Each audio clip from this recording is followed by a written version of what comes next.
Caminos del Viento. Voces y silencios de los derechos humanos.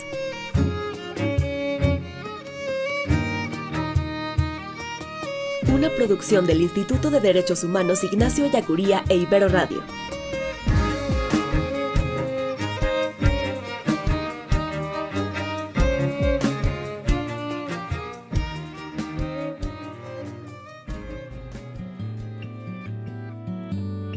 Bienvenidos y bienvenidas a Caminos del Viento, días donde empezamos a ver la luz al final del túnel.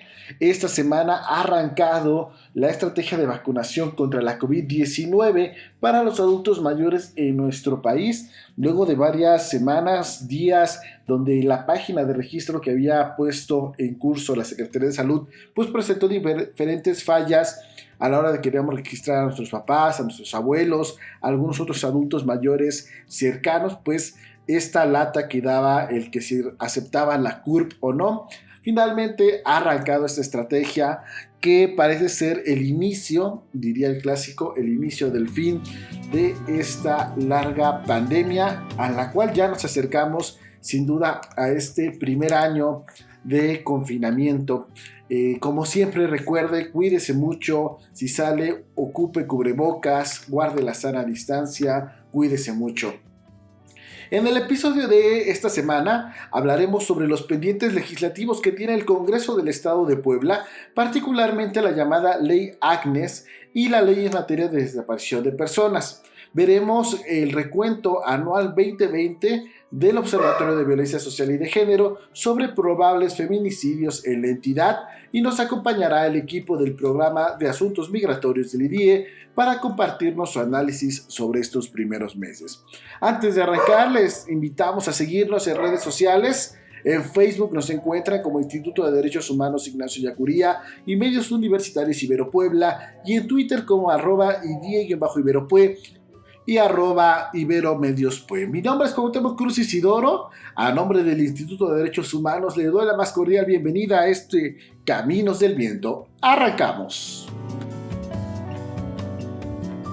Pues de cara al proceso electoral de este año, que como usted recordará, tenemos elecciones intermedias, tendremos la elección que han llamado la más grande del país, donde renovaremos particularmente para el caso poblano el Congreso del Estado y los 217 ayuntamientos. Y en este contexto, diversos legisladores pues buscarán por un lado reelegirse al Congreso del Estado. Recordar que ahora tienen esta posibilidad tanto los legisladores como los alcaldes de poder reelegirse por un periodo más o también de contender por otro puesto de elección popular. Por ahí algún cálculo habla de que aproximadamente la mitad de los diputados y diputadas que conforman la actual legislatura pues buscarán otro puesto o continuar dentro del Congreso.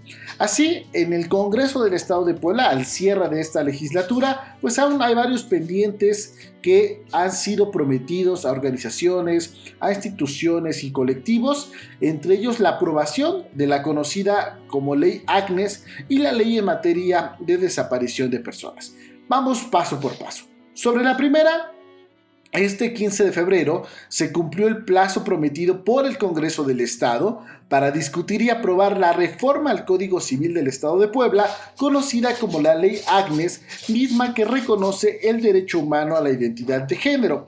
Recordemos que este fue uno de los compromisos que suscribió la Junta de Gobierno del Congreso con diferentes colectivas feministas a finales del año pasado, tras la toma de las instalaciones del Poder Legislativo, una toma que dimos cuenta aquí en Caminos del Viento en los últimos capítulos del año pasado, justo que buscaban, entre otras cosas, impulsar el tema de la interrupción legal del embarazo, el tema de esta ley de reconocimiento de identidad de género, y justo para la liberación de las instalaciones del Congreso, lo que planteó la Junta de Coordinación Política o la Junta de Gobierno fue un calendario de cómo iban a ir analizando y discutiendo estas diferentes iniciativas de ley, estas diferentes demandas, Y bueno, la primera, llegó la fecha, este 15 de febrero fue que se cumplió este plazo sin que tengamos al cierre de esta edición todavía la aprobación de la famosa Ley Agnes. Este fin de semana, ante la omisión, integrantes de diferentes colectivos instalaron nuevamente un campamento frente a la sede del Congreso para exigir justo el cumplimiento de este compromiso. En la sesión de este martes 16 de febrero, al cierre de esta grabación, se estaba realizando la sesión del Congreso, pero no estaba planeada, por lo menos en el orden del día, la discusión de la iniciativa. Incluso la diputada por el PRI, Rocío García Olmedo, había llamado a considerarla dentro de los asuntos generales, tema que estaba aún pendiente y que, bueno, como le compartimos al cierre de esta grabación, todavía no se había dado la discusión y aprobación de la llamada Ley Agnes. Al respecto, desde el Instituto de Derechos Humanos Ignacio Ellacuría, hicimos un llamado al Congreso del Estado de Puebla para discutir y aprobar la iniciativa de reforma al Código Civil que garantiza el derecho humano a la identidad de género.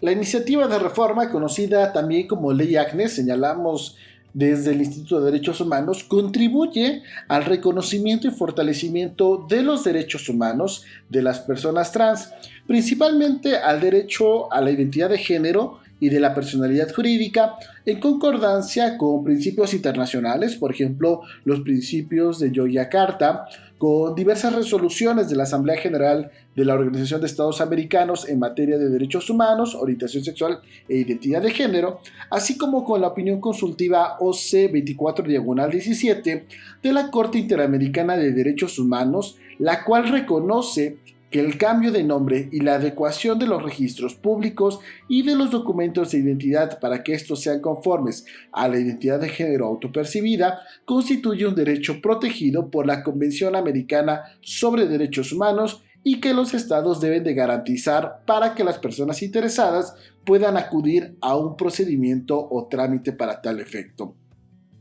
La discusión y aprobación, como hemos señalado, fue uno de los compromisos asumidos por integrantes del Congreso del Estado con diversas colectivas en las mesas de diálogo celebradas en noviembre pasado en el marco de las protestas desarrolladas en las instalaciones del Congreso y que desde el Instituto de Derechos Humanos se acompañaron. En dicho compromiso se planteó la discusión y aprobación a más tardar del 15 de febrero, ante lo cual hacemos un llamado al Congreso del Estado. 1. A cumplir con el compromiso asumido con las diversas colectivas. 2. A seguir trabajando en favor del reconocimiento y fortalecimiento de los derechos humanos consagrados tanto en la Constitución Política de los Estados Unidos Mexicanos como en los tratados internacionales suscritos y ratificados por México. Y tercero, dar cumplimiento a su obligación de adoptar disposiciones de derecho interno en virtud del marco convencional y constitucional de los derechos humanos. Ese es el llamado que hacemos desde la Ibero Puebla, desde el Instituto de Derechos Humanos al Congreso del Estado de Puebla, que, como les decía, al cierre de esta grabación, de este capítulo, todavía no había cumplido con este compromiso. De igual forma, este martes, la Comisión Nacional de Derechos Humanos también se ha pronunciado al respecto a través de un comunicado. La postura dice así: la Comisión Nacional de los Derechos Humanos exhorta al Congreso del Estado de Puebla a discutir y aprobar la denominada Ley Agnes, contribuyendo así a eliminar la discriminación histórica y estructural que, de manera injusta, se ejerce en contra de personas trans que residen o transitan en esta entidad. Históricamente, a través de comunicados, informes, discursos, publicaciones, actividades de promoción y vinculación, la CNDH se ha pronunciado a favor de los derechos humanos de las poblaciones trans, por lo que confía que los integrantes del Congreso de Puebla conocen sus obligaciones en materia de armonización legislativa y en materia de derechos humanos, bajo la conciencia de que estos últimos no se someten a consulta y no dependen de las creencias religiosas de persona o grupo alguno. La Comisión Nacional les recuerda a los integrantes del Congreso local que el artículo 1 constitucional señala que en México todas las personas gozarán de los derechos humanos reconocidos en nuestra Carta Magna y de los tratados internacionales de los que el Estado mexicano sea parte, así como de las garantías para su protección. También señala que las normas relativas a los derechos humanos se interpretarán de conformidad con esta Constitución Federal y con los tratados internacionales de la materia. Por lo anterior, todas las autoridades tienen la obligación de promover, respetar, proteger y garantizar los derechos humanos de conformidad con los principios de universalidad, interdependencia, indivisibilidad y progresividad. Cabe señalar que tanto la Ley Federal para prevenir y eliminar la discriminación y en la Ley para prevenir y eliminar la discriminación de Puebla, discriminar está prohibido cuando se realiza a partir de las características inherentes de las personas como su identidad de género. Lo anterior, aunado que tanto el Código Penal Federal como el Código Penal de la entidad, dicha conducta constituye un delito. La Suprema Corte de Justicia de la Nación, recuerda a la CNDH, se ha pronunciado de manera reiterada y amplia sobre garantizar el derecho a la identidad de género de las personas. Lo anterior se detalla, por citar un ejemplo, en el cuadernillo de jurisprudencia número 2 sobre los derechos de la diversidad sexual. En materia internacional, desde 2017, a través de la opinión consultiva 2417, la Corte Interamericana de Derechos Humanos señaló que los estados tienen la obligación de garantizar la identidad de género de las personas, con lo cual se garantiza también su derecho al reconocimiento de la personalidad jurídica, al nombre, a la igualdad, a la no discriminación, a la identidad, al libre desarrollo de la personalidad, entre otros. También indicó que este reconocimiento implica que los estados deben adecuar los datos de identidad de conformidad con la identidad de género autopercibida y que el procedimiento para ello debe estar basado en el consentimiento libre e informado de la persona solicitante, sin que existan requisitos como certificaciones médicas, psicológicas y otros que puedan resultar irrazonables o patologizantes, aunado a que los procedimientos, cambios, correcciones o adecuaciones en los registros se deben ser confidenciales y los documentos de identidad no deben reflejar los cambios de la identidad de género. Este derecho debe ser garantizado también a la niñez y a las adolescencias. Es lo que ha señalado la Comisión Nacional de Derechos Humanos en este llamado al Congreso del Estado también para que discuta y aprueba la llamada Ley Agnes. La que también se ha pronunciado es la diputada Estefanía Rodríguez Sandoval, presidenta de la Comisión de Derechos Humanos del Congreso, quien el martes también había señalado lo siguiente en su cuenta de Twitter. Sí hay una iniciativa de Ley Agnes presentada el 10 de junio de 2020 por una servidora congelada. Hay otra iniciativa presentada el 15 de enero de 2021 que se turnó a las comisiones de Procuración y Gobernación. Estuvimos esperando al citatorio para que se discuta y nada, ambas en la congeladora. Lo que esperamos es que se discutan en comisiones para después subir al pleno. Se tenía de fecha hasta el 15 de febrero para la discusión según el acuerdo y nada. Esperemos que este llamado enérgico local y nacional les haga cambiar de parecer. Los derechos no se consultan, no se posponen, los derechos se garantizan, basta de simulación. Estamos aquí para legislar a favor de todas, todos y todes.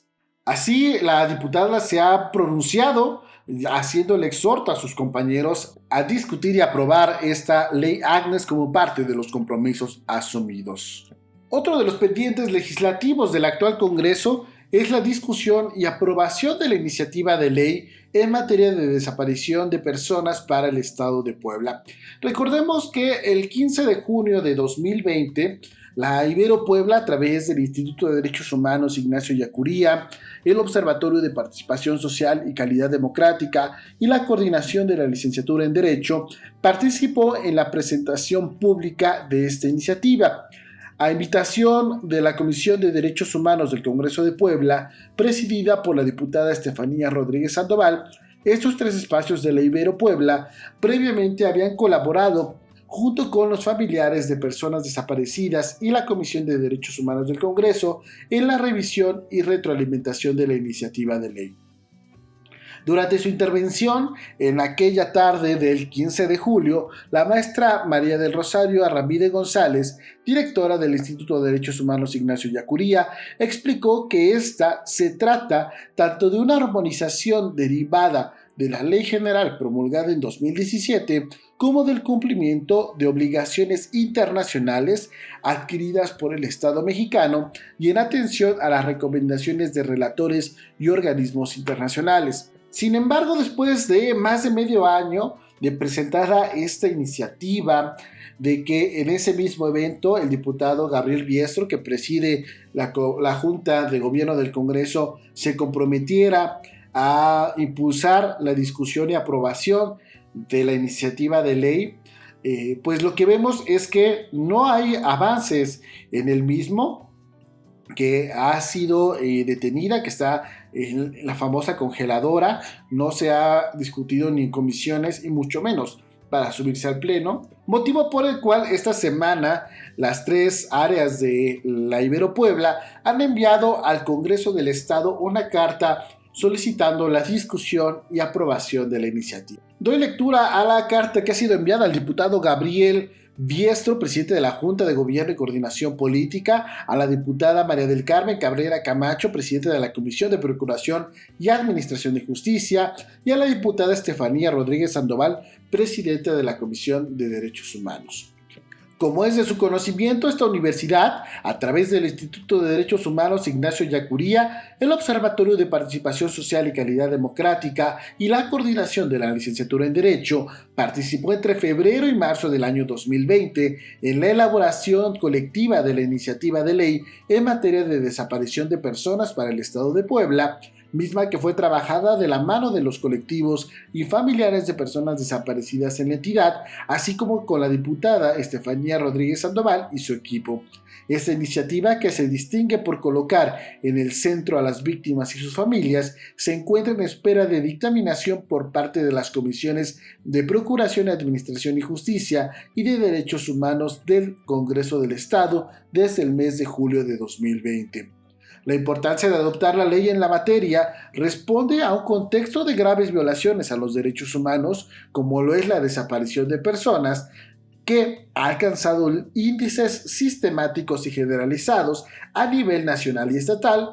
Con corte al 11 de febrero del año en curso, se tenían registradas un total de 83,192 personas desaparecidas y no localizadas a nivel nacional, de las cuales en el estado de Puebla se reportaron 2,523, de acuerdo con el Registro Nacional de Personas Desaparecidas y No Localizadas. Es de resaltar también que la adopción de tal iniciativa responde a la armonización de la Ley General en la materia, publicada en el año 2017, a las obligaciones adquiridas internacionalmente por México mediante la ratificación de la Convención Internacional y de la Convención Interamericana sobre Desaparición Forzada de 2008 y 2002 respectivamente, y a las observaciones y recomendaciones de diversos relatores y comités de derechos humanos creados en virtud de los tratados de la ONU. Pero sobre todo, responde al cumplimiento de la obligación del Congreso de Puebla de adoptar disposiciones de derecho interno de acuerdo con el marco convencional y constitucional de derechos humanos y a una necesidad sentida de las familias de las personas desaparecidas de nuestro Estado. Desde las áreas que suscribimos la presente, consideramos que la adopción de esta iniciativa es un primer paso en la búsqueda de la verdad y la justicia para los familiares de las personas desaparecidas. Frente a este contexto, manifestamos nuestra preocupación por el tiempo que ha transcurrido desde la presentación de la iniciativa sin que a la fecha se prevea su discusión y análisis, lo que se agrava frente a los cambios que habrá en el Congreso debido a los tiempos electorales.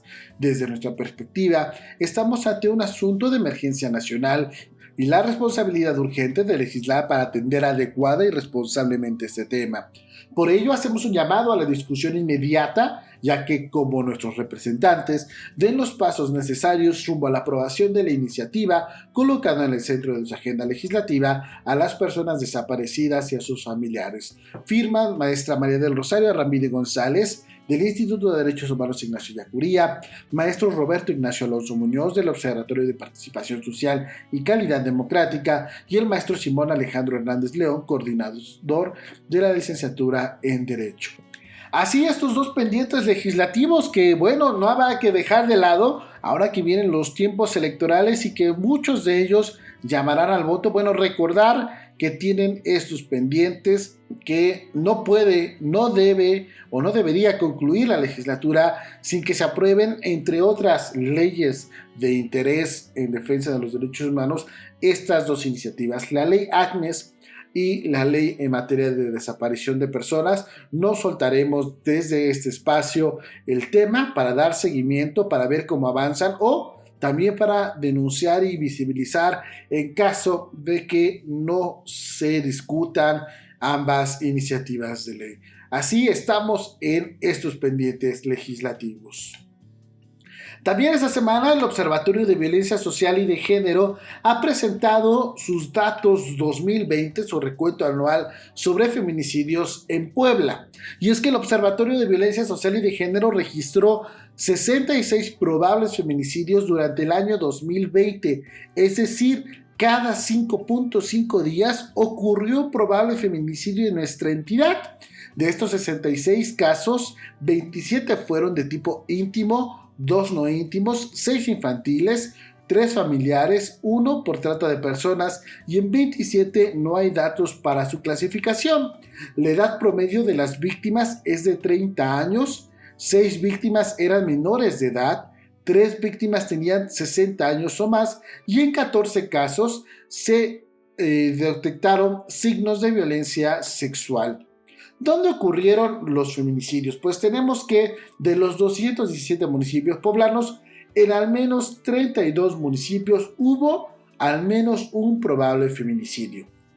En el top de municipios se encuentra Puebla con 12 casos, seguido por Tehuacán, Chietla y Zúcar con 4 casos cada uno, Acajete, Atlisco, San Martín Texmelucan y Zacatlán con 3 casos. Los otros 30 casos restantes sucedieron en otros municipios. En cuanto al comportamiento de manera mensual, tenemos que los 2 meses con mayor número de casos fueron enero y febrero del año pasado con 10 casos cada uno, seguido por marzo con 8, con junio con 7 y noviembre con 6. Con esto podemos decir que durante el primer trimestre del año pasado, es decir, entre enero y marzo, se dieron la mayor cantidad de casos con un total de 28, mientras que en el segundo trimestre, de junio a septiembre, se registraron únicamente 6 casos.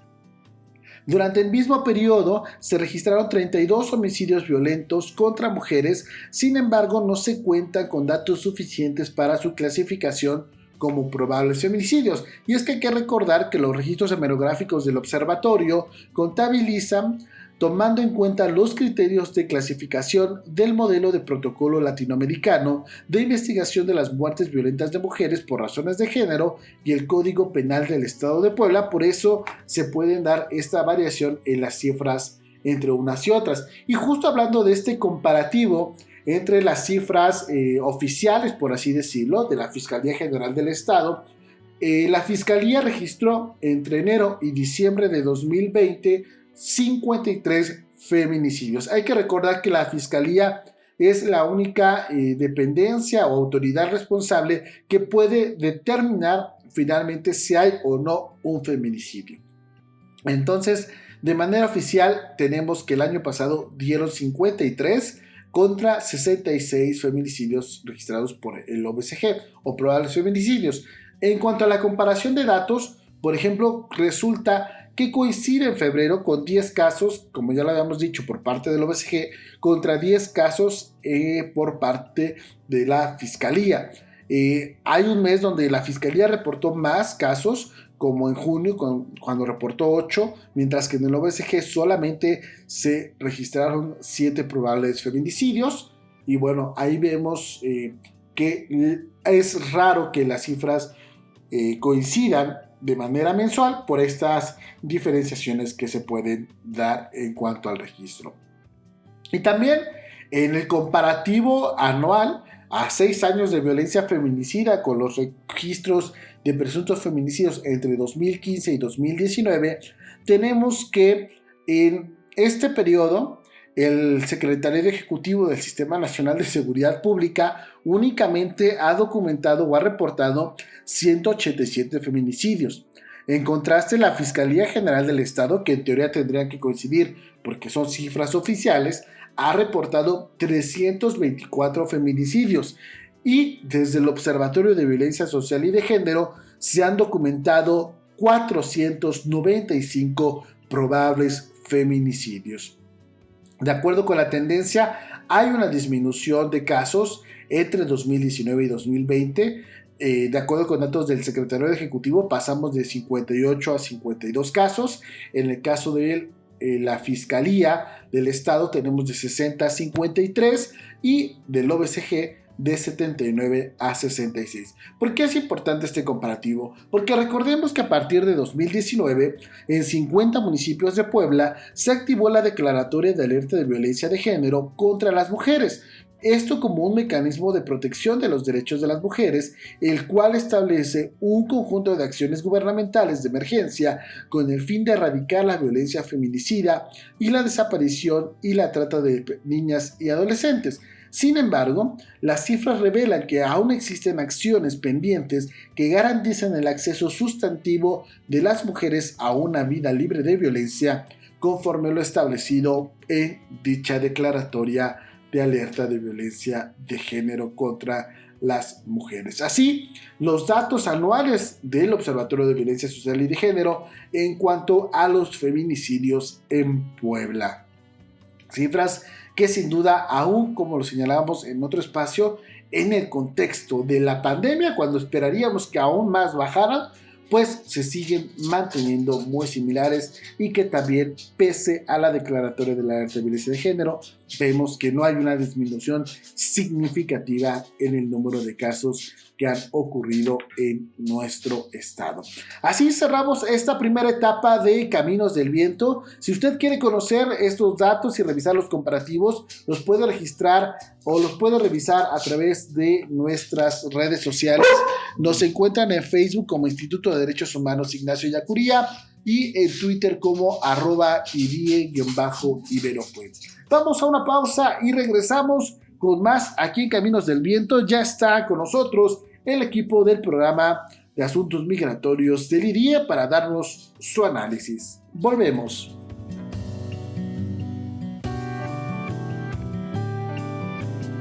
Continuando en Caminos del Viento, en esta emisión nos acompaña Alexa Velázquez Rodríguez, estudiante de Relaciones Internacionales y que este periodo se encuentra realizando su servicio social en el programa de asuntos migratorios del Instituto de Derechos Humanos Ignacio Ellacuría. Alexa, ¿cómo estás?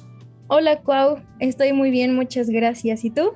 Muy bien, muchísimas gracias. Contento de tenerte en este espacio. Para los que no nos escuchan, con Alexa ya habíamos compartido en otros proyectos dentro de la universidad y es un gusto tenerte aquí hoy en Caminos del Viento y justo aprovechando tu perfil de estudios, el programa donde estás haciendo tu servicio social, pues que nos vengas a compartir tu análisis, tu reflexión en torno a la situación migratoria, particularmente de estas primeras semanas del año, donde hemos tenido pues, los lamentables hechos de Camargo, Tamaulipas, donde ya hablamos hace un par de capítulos en este espacio sobre las posiciones de las organizaciones del propio instituto, pero bueno, qué mejor que seguir profundizando, seguir reflexionando y sobre todo pues escucharte desde esta óptica que tienes en torno a los asuntos migratorios. Pues te escuchamos, Alexa, ¿qué nos compartes el día de hoy? Bueno, Cuau, pues muchas gracias por este espacio y bueno, lamentablemente estos primeros meses que ya transcurrieron del año no han dejado de darnos noticias respecto a nuevos casos sobre violaciones a derechos humanos, especialmente hacia migrantes internacionales de países en Centroamérica, ya sea ellos en su paso por México, en la frontera también con Estados Unidos o con Guatemala.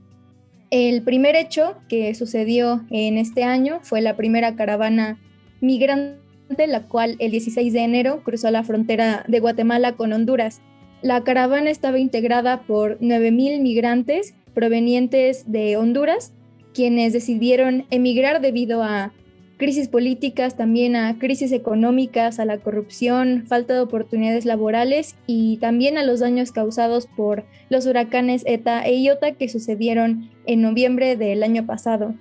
Y a pesar de que en esta caravana venían familias completas, venían también jóvenes y mujeres con niños, todos y todas fueron brutalmente reprimidos por fuerzas guatemaltecas con gas lacrimógeno, también con bastones, patadas y bueno, básicamente con todo lo que pudieron. Y ante esta situación, el gobierno mexicano desplegó a la Guardia Nacional en la frontera sur con el fin de impedir la entrada de estas personas migrantes en tránsito. Además, a través de la Secretaría de Relaciones Exteriores se dijo que México reconocía la destacada labor del gobierno de Guatemala, y aquí voy a abrir una cita, que ha actuado de manera firme y responsable en la atención integral de los contingentes de migrantes que vulneraron su soberanía, haciendo valer el cumplimiento de la ley migratoria y sus protocolos sanitarios para garantizar ingresos ordenados y regulares, salvaguardando la integridad y la vida de las personas migrantes y de su población. Cierro aquí la cita. Y bueno, mi reacción ante esta declaración realmente es de mucho, mucho enojo, y también me impacta porque creo que quienes vimos las imágenes y también los videos que estuvieron circulando en internet, en las cuales pues evidentemente se atacó de manera violenta a las y los migrantes, podemos asegurar que nunca se salvaguardó su integridad o su vida, sino todo lo contrario, los atacaron cruelmente como si no fueran personas iguales a ellos. Y por otra parte, los migrantes de esta caravana manifestaron tener la esperanza de una posible flexibilización de las políticas migratorias de Estados Unidos. Sin embargo, integrantes del equipo del presidente Biden han pedido a las y los migrantes de las caravanas regresar a sus lugares de origen, ya que no habrá cambios inmediatos en las políticas migratorias que los puedan beneficiar. Pero los cambios que sí han sucedido en cuanto a la política migratoria estadounidense son, en primer lugar, la finalización de los acuerdos de cooperación de asilo que tenía con Guatemala, El Salvador y Honduras, los cuales permitían recibir deportados de otros países desde Estados Unidos. En segundo lugar, la suspensión de deportaciones por 100 días.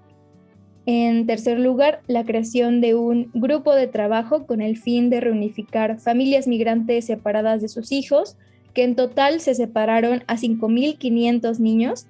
Y por último, la protección permanente del programa DACA, el cual protege a los llamados Dreamers, quienes son inmigrantes no documentados que llegaron a Estados Unidos siendo menores de edad y tienen un cierto nivel educativo. También otras acciones de esta nueva administración estadounidense son la revisión del programa llamado Quédate en México, el cual obligó a alrededor de 65,000 solicitantes de asilo a esperar en México sus audiencias ante las cortes estadounidenses. Una segunda acción es una propuesta de ley para regularizar a aproximadamente 11 millones de inmigrantes en un plazo de 8 años. Esto sumado a un plan de 4 años con un presupuesto de $4,000 millones con el fin de disminuir directamente la violencia, también la corrupción y la pobreza en El Salvador, Guatemala y en Honduras. Y bueno, cambiando un poco de tema, un segundo hecho importante sucedido este año, como lo habías mencionado, es el hallazgo de 19 cuerpos calcinados en Santa Anita, en el municipio de Camargo, Tamaulipas, el pasado 22 de enero. Hasta ahora ya fueron identificadas 16 personas, 14 son de Guatemala y 2 son mexicanos. Se ha dicho que los mexicanos que fueron identificados están ligados al crimen organizado, que pertenecían a una red de trata de personas y se dedicaban a cruzar migrantes a Estados Unidos. Las víctimas fueron encontradas en una pick-up en la cual había 3 armas largas.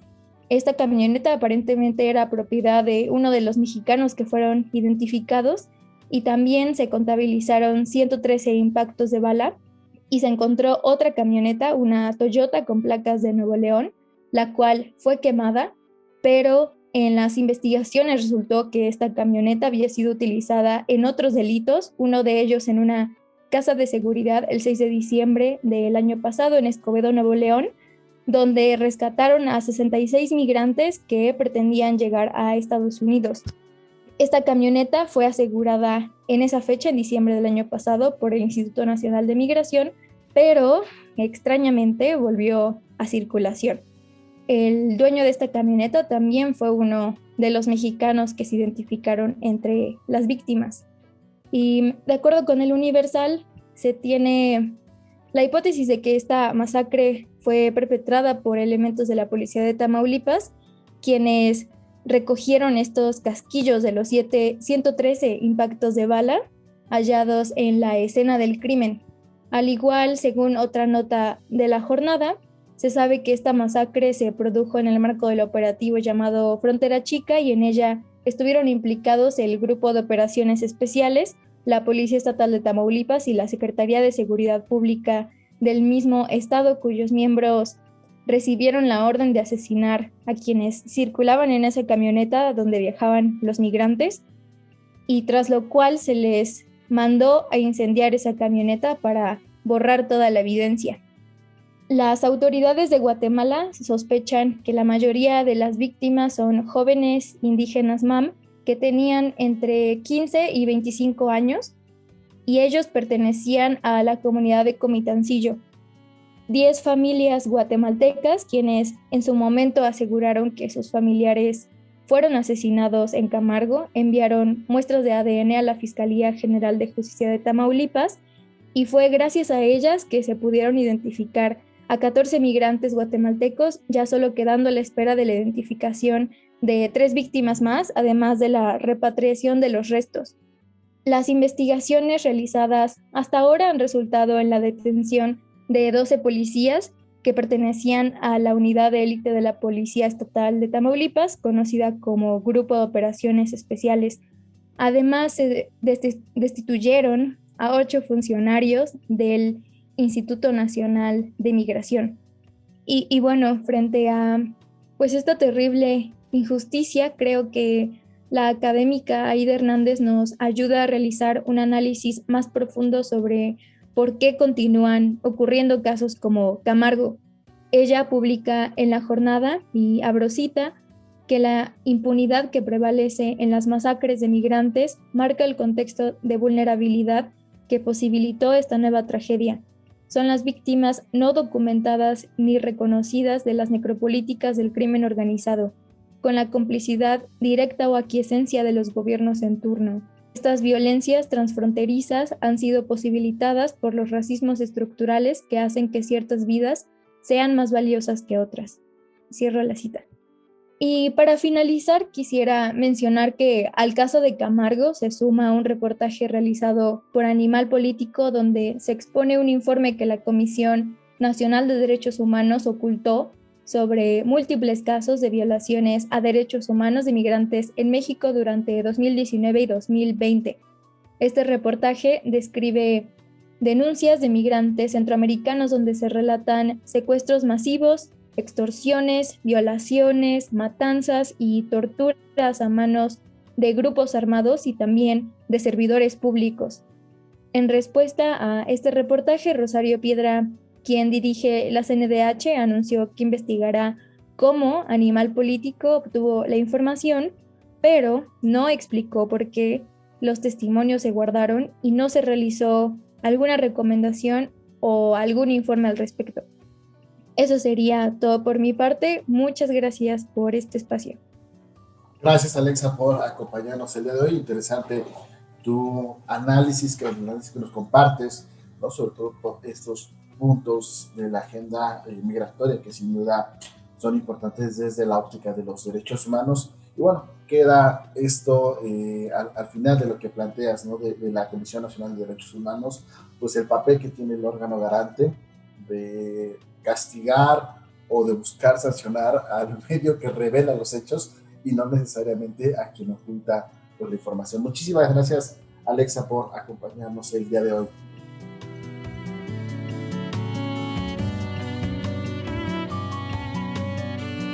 Y con esto llegamos al final de Caminos del Viento. Muchísimas gracias por sintonizarnos. Recuerden que tenemos una cita todos los jueves en punto del mediodía a través de las diferentes plataformas digitales. Muchísimas gracias a Ibero Radio Puebla en la producción, a Vicky Morales. Mi nombre es Cuauhtémoc Cruz Isidoro.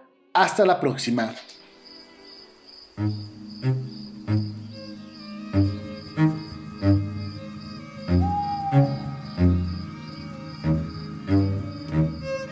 Caminos del Viento. Voces y silencios de los derechos humanos.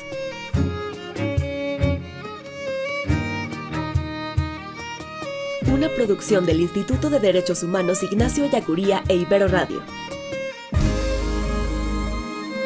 Escucha nuestro siguiente podcast de Caminos del Viento.